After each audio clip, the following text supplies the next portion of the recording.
அண்மை செய்தி. பூந்தமல்லி பரந்தூர் இடையேயான மெட்ரோ வழித்தடம் அமைப்பதற்கு தமிழக அரசு ஒப்புதல் அளித்திருக்கிறது. கூடுதல் விவரங்களோடு இணைகிறார் செய்தியாளர் வெங்கட்ரமணன். வணக்கம் வெங்கட்ரமணன், விவரங்கள்.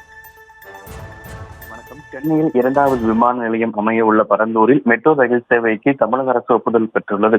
சென்னையில் பல இடங்கள்ல 3 வழித்தடத்துல 2ஆம் கட்ட மெட்ரோ பணிகள் என்பது நடைபெற்று வருகிறது. இந்த நிலையில் அந்த 2ஆம் கட்ட மெட்ரோ பணிகள்ல பூந்தமல்லி முதல் பரந்தூர் வரையிலான அந்த மெட்ரோ பணிகளுக்கான அந்த பணிகளுக்கு தமிழக அரசு ஒப்புதல் கொடுத்துள்ளது.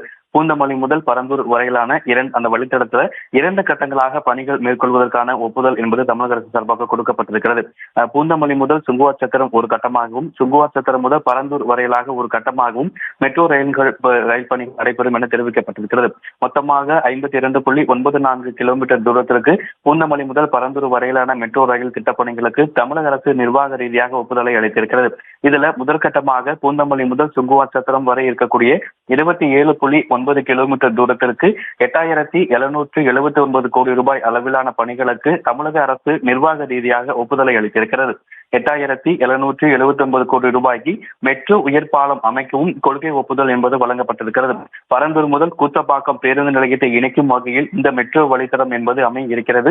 கூத்தப்பாக்கத்தில் இன்னும் சில நாட்கள்ல அங்கு பேருந்து முனையம் என்பது திறக்கப்பட இருக்கக்கூடிய சூழ்நிலை சென்னையில் 2வது விமான நிலையம் அமைய இருக்கக்கூடிய பரந்தூருக்கு மெட்ரோ ரயில் சேவைக்கான அந்த ஒப்புதலுக்கான பணியை தமிழக அரசு தற்பொழுது அனுமதி வழங்கி இருக்கிறது.